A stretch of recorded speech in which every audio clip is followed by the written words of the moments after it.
Welcome to Cosine Law. Sine law, I hope you found, was pretty easy to work with, but unfortunately, sine law can't solve all of our problems because sometimes the information we're given isn't enough to create a known pair.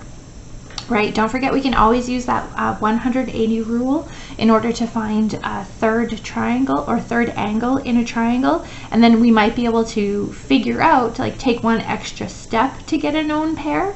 But sometimes we're just not given enough information in order to be able to do that. So we need another strategy. We need another tool in the toolbox, and that's cosine law. Cosine law works when we are given three sides of a triangle. Right? We're given only the side lengths of a triangle, and we need to determine an angle size. Okay, and lots of sources call these SSS triangles, for side, side, side. Those are pretty obvious, and I think that's kind of okay for you to, memorize or stick in your head, or, write down on a study card and have it make a lot of sense.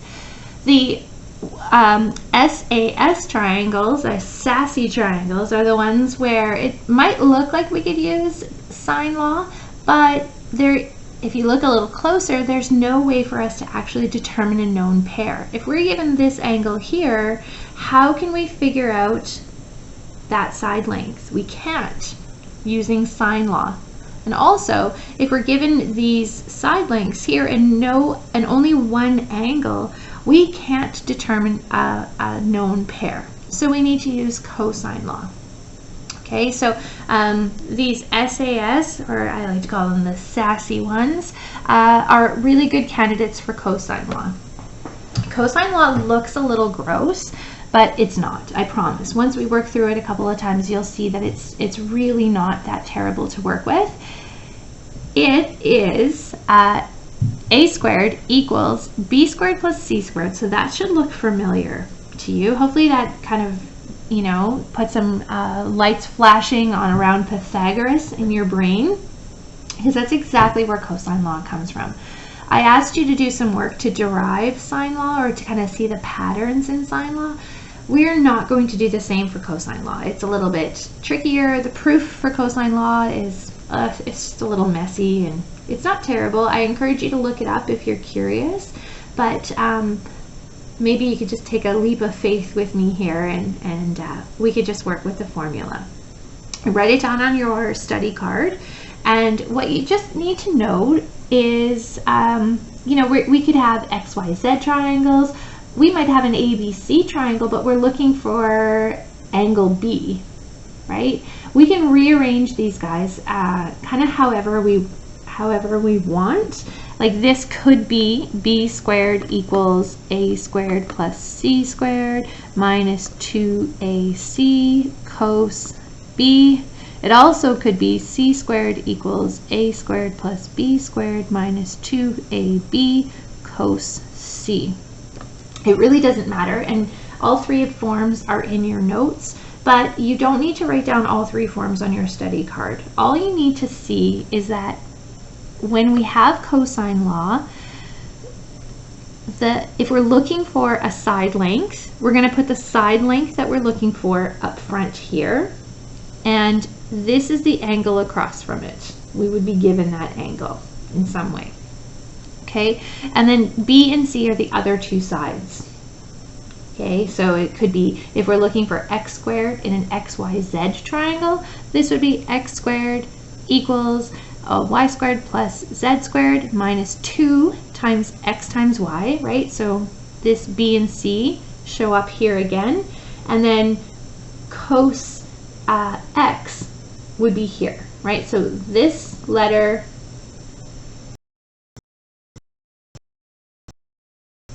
and this letter match up. Okay? That's the really important part of using cosine law. Okay, so we're not going to rearrange this, right? We can't flip it around too much the way we did with sine law. We just need to see that this is a big, long equation. We can solve for all of its parts, and just still use a little bit of algebra in order to solve what we're looking for. So what does this look like in an example? All right, here is a triangle. It got a little smushed. Here is a triangle. You'll see, make that a little more in focus for you. There we go. This is an SAS triangle. So the angle that we have is made by the two legs that we know. Okay, so the angle you can see comes from these two sides here, and those are the two sides that we're given. So we could turn this around, right? It doesn't matter what position that angle is in, just the side lengths that we're given.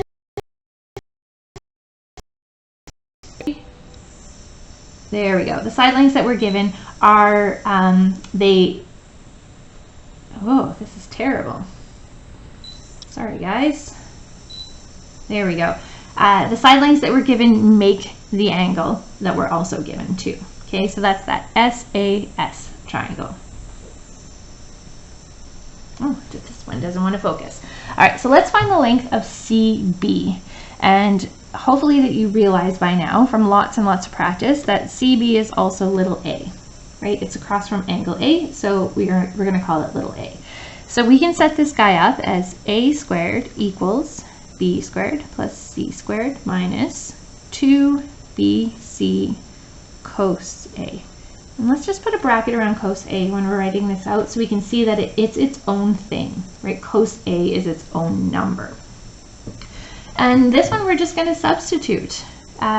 This little b is across from angle B and little c is across from angle C. So a squared equals 32 squared plus 40 squared minus 2 times 32 times 40 times cos 58 degrees. Okay, lots of substitution. So now it's just kind of a matter of really using order of operations to our advantage. And I think the easiest way to use order of operations here is to kind of break this up into some chunks. And I really like to kind of keep these guys together. You're always going to have this number. You're never going to have to solve if you've substituted.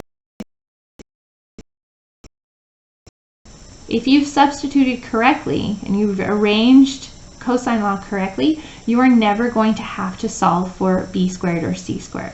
So you're always going to have these two numbers. So I really just like to kind of solve for that. So let's pull out our calculator. 32 squared plus 40 squared equals, so I'm going to have a squared equals 2624. And I just find it way easier to turn those two terms into a number. Okay, sometimes you're not going to have anything really gross. There's not going to be some very long decimal places. They're going to be rational numbers because remember you have side lengths of triangles here. So there might be a couple of decimal places, but nothing that you can't just record. The other thing that I kind of want you to see is this 2 times 32 times 40. Kind of want to think about that as another term because sometimes we might be solving for this coast part right here, and I like to kind of think of 2 times b times c, right? 2 times 32 times 40 as a coefficient for that. So let's 2 times 32 times 40 is, so we're going to go minus 2560 cos 58. And to be honest, you could just throw, some of you guys are going to find that if you just kind of throw this whole big long thing into your calculator, you're going to get the same number we end up with here. And that's perfect. That's awesome. If your calculator works like that, do it. Run with it. Go. But just know that when we have to start solving for angle sizes, being able to see this broken up into its pieces here is going to be really helpful to you. All right, so a squared equals, say, 2624 minus 2560 times, you know what, I'm just a little bit concerned that my calculator doesn't know order of operations, so I'm going to put that in a bracket. 2560 times cos 58, make sure I'm in degree mode, close that bracket, and 35.606684. But I don't want to know a squared, I want to know a. So I'm going to square the answer in my calculator, and a equals 35.60 meters. And if we go back to our triangle here, this side is 32, this side is 40, this is 58 degrees, right? It's really close to 60. These are all really close, you know, in size, nothing wildly large or small here. 35.60 meters is a really reasonable answer for A. So that's where, that's how we can use cosine law to solve for an angle side. And really, we can just throw everything in our calculator there, and you'll see that it should work out. Try it in your calculator, or try it broken down into pieces. It's kind of the same thing.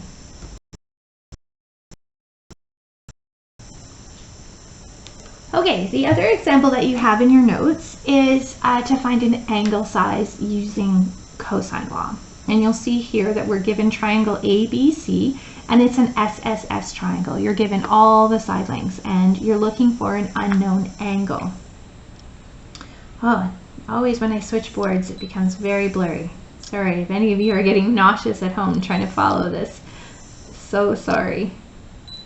I don't know what's going on. It takes a couple of times here for it to warm up, I think.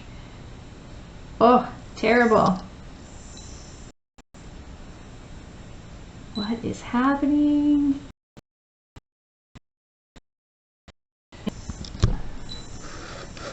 Okay, maybe if I zoom in, it'll work here. Okay, let's try to find angle B. So we're not going to rearrange cosine law to solve for angle B. If you take essentials, Mr. Sadler is going to show you how to do that. Instead, I'm going to require you to use some algebra in order to solve for an angle size using cosine law. Okay, so cosine law, we're looking for angle B. So we're going to set this up as b squared equals a squared plus c squared minus, wow, it's very blurry. Let's see if this will work here. Sorry guys, terrible video quality today. All right, a squared plus c squared minus 2ac cos b. Now, remember, again, we just want to have this b and this b, right? These guys on the outside need to match, and a and c can kind of be in whatever order you want. So let's substitute what we know. We know that b squared equals 20, so b equals 20, so we've got 20 squared. Little a is 19.5, so we're going to square that, and c is 10, so we're going to square that, minus 2 times 19.5 times 10, right? And again, the reason it doesn't matter what order a and c go in is because we're adding these guys together and we're multiplying these. And you know you can add or multiply in whatever order you like. And then cos b is what we're solving for. So this is where that strategy of breaking this guy up into some pieces is going to be really helpful. 20 squared is 400. Okay, let's get our calculator out. I don't know 19.5 squared from my head. Is 380.25, and I'm going to add it to 10 squared, which I know is 100. So these pieces here make 480.25. Okay, and again, this is why I like to kind of break it up, is for these problems here. And now I'm going to look at 2 times 19.5 times 10 as the coefficient for cos b. So 2 times 19.5 times 10 is 390. That's a very nice little number there, times cos b. Okay, so what you have here now is some two-step algebra. That's it, right? So if I asked you to solve, 2x plus, oh, that didn't show up on the screen here. I'm going to just, don't write this down, but just think if I asked you to solve 2x plus 4 equals 10, right? I could say 10 equals 2x plus 4, and I asked you to solve that. The first thing we would do is we would subtract 4 from both sides of the equation, right? And then we would divide by the coefficient. Well, that's what we're going to do here. We're going to subtract 400. We're going to subtract 480.25 from both sides of the equation. So 400 subtract 480.25 is negative 80.25 equals minus, watch, we got to watch our negatives here. It's really important. That's a negative or a minus 390. Okay, and now we've got negative 80.25 equals negative 390 times cos B. So now we want to divide both sides by that coefficient. It's really important that you watch your negatives here. Okay, we're going to see that sometimes we don't end up with a negative depending on the size of our triangle. So we really have to watch our negatives. I have a terrible habit of not holding on to negatives in my work and just putting them in at the end. Don't do that. That is a terrible habit. All right, so I've got negative 80.25 still in my calculator. I'm going to divide by negative 390. And I get cos B all by itself equals 0.205769238. I don't want cos B, I want B. So that's going to be the inverse cos, right? Remember when we have our cos ratio, we use the inverse cos of this number. And we don't need to write all of these steps down here, but I do want you to see where they're coming from. So I still have that number in my calculator. I'm going to go inverse cos of my answer, and B equals according to my calculator 78.13 degrees. And it's really hard to know if that's reasonable considering the triangle that we have, but it feels like an angle size, right? We didn't get some weird small little decimal. We didn't get something, you know, in the thousands. We got something that is feels like a nice reasonable angle size. So that's how we find an angle size using cosine law. That's one of our ambiguous case for sine law. So this is probably the hardest that we're going to see in this unit. So work through this a couple of times, try it, ask lots of questions. You guys will be great.